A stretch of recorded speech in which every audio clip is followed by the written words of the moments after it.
Salam and good day. Welcome to today's news roundup from Zeer News 24. It's Wednesday, the 28th of 1404 in the Afghan calendar, corresponding to 18 June 2025. Bringing you the latest key headlines from Afghanistan and around the world.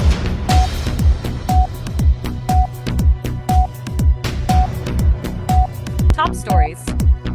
National Procurement Commission reviews 29 projects, 24 amended, 2 approved, 2 cancelled. Islamic Emirate welcomes positive remarks on Afghanistan at second China-Central Asia Summit. Afghanistan and Turkmenistan expand cooperation in transport and transit. Iranian Fatah missiles reportedly bypass Israel's defense shield amid escalating conflict. Over 70 killed in Israeli strike near aid distribution site in Gaza. Detailed report. National Procurement Commission holds regular session under Deputy PM Baradar. Deputy Prime Minister for Economic Affairs, Mullah Abdul Ghani Baradar, chaired the latest session of the National Procurement Commission. Of the 29 projects presented, 24 were amended, 2 were approved, and 2 were cancelled. One project was referred to a special committee to negotiate pricing with winning contractors. Islamic Emirate welcomes positive statements at China-Central Asia Summit. The Islamic Emirate has welcomed supportive remarks made about Afghanistan at the second China-Central Asia Summit held in Astana, Kazakhstan. Deputy spokesperson Mullah Hamdullah Fitrat said participants recognized Afghanistan's progress in security and economic stability and expressed interest in further cooperation. He reiterated Afghanistan's strategic importance to regional peace and called for stronger ties and economic partnerships with neighboring countries. Afghanistan, Turkmenistan to boost cooperation in transport and transit. The Ministry of Transport and Civil Aviation says Acting Minister Mullah Hamidullah Akhundzada met with Turkmen Ambassador Khwaja Ovezov in Kabul. They discussed expanding bilateral cooperation in transport and trade, enhancing cargo movement, facilitating regional corridors, and easing visa access for Afghan drivers. Ambassador Ovezov expressed his country's willingness to strengthen ties with Afghanistan in transport and logistics. Justice Minister meets Norway's Chargé d'Affaires in Kabul. Justice Minister Mullah Abdul Hakim Shari'i held talks with Norway's Chargé d'Affaires to Afghanistan, Mr. F. Albert Elsus, and his delegation. Discussions focused on domestic legislation, international law, and legal reforms. Shari'i noted that 95% of the ministry's work on subsidiary legislation has been completed. Mr. Elsus stated that strengthening ties with the Islamic Emirate remains a priority for Norway. Paktika Refugee Department calls on UNAMA for increased aid. Paktika's head of refugees and repatriation, Mullah Hamdullah Fatah, met with representatives from UNAMA's Southeast Zone. He urged greater support for Afghan returnees forcibly repatriated from Pakistan, highlighting urgent needs for shelter and humanitarian assistance. UNAMA representatives pledged to continue support in the coming period. That wraps up the national headlines for today.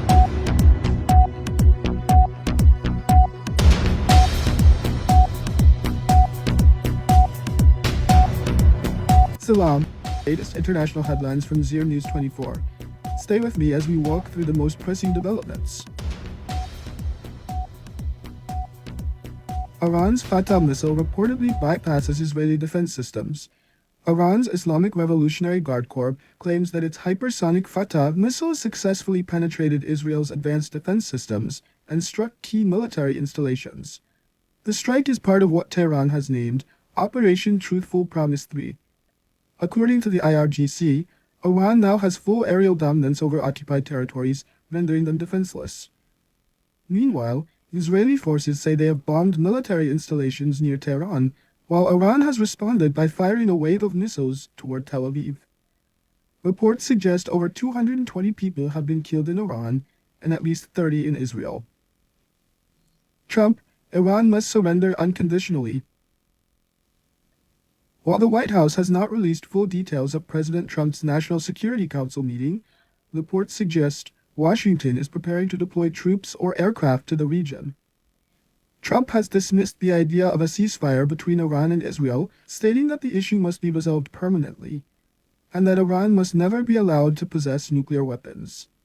He also claimed the U.S. has complete control over Iranian airspace and knows the whereabouts of Supreme Leader Ayatollah Khamenei, though no assassination plans are currently in place.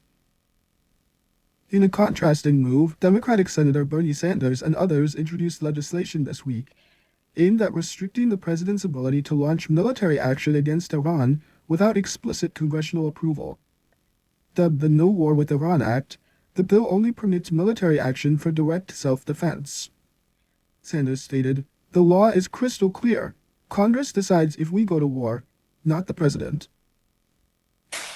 Over 70 killed in an Israeli attack on Gaza aid distribution site. Israeli forces carried out drone, tank, and machine gun attacks on an aid distribution center in Gaza, killing at least 70 people and injuring hundreds more. The aid facility is reportedly supported by both Israeli and U.S. funding. International bodies have condemned the attack, but Israeli authorities have not confirmed whether it was deliberate. Kim Jong-un meets top Russian security official in Pyongyang. North Korean state media report that Kim Jong-un met with Russian Security Council Secretary Sergei Shoigu in Pyongyang. Their discussions focused on military cooperation and reconstruction efforts in Russia's Kursk region. Shoigu said the visit was in line with strategic orders from President Putin and part of a 2024 mutual defense agreement. Western analysts express concern that the deepening ties between the two heavily sanctioned nations could destabilize regional security. Modi refutes U.S. mediation in India-Pakistan ceasefire.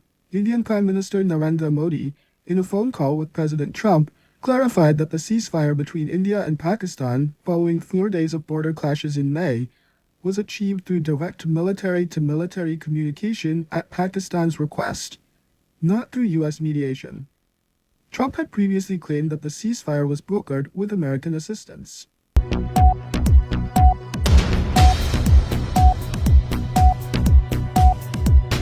Now let's head into the world of sports. Kunduz hosts local Karash tournament with 80 athletes. A one-day Karash competition was held in Kale Zal district of Kunduz, featuring 80 athletes.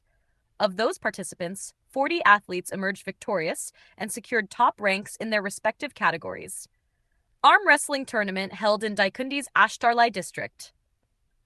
In a friendly arm wrestling competition among 20 participants, Saber Tohidi, Abdul Ali Shida, and Abuzar Nazari claimed first, second, and third places respectively. Popal B wins 6th round of tape ball cricket in Helmand's Marja.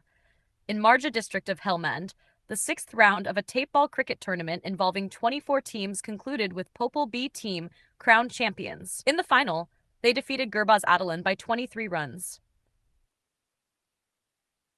Chil Chirag Volleyball Club crowned champions in Balk's Chaharbolak. In Charbolak district of Balk, the local volleyball tournament concluded with Chil Chirag defeating Kohinoor Club by a narrow margin of 1-0 in the final. That wraps up today's bulletin. Don't forget to follow Zeer News 24 on Facebook, Instagram, X, formerly Twitter, and YouTube. Like, subscribe, and stay updated with the latest from Afghanistan and around the world. Until tomorrow, take care and goodbye.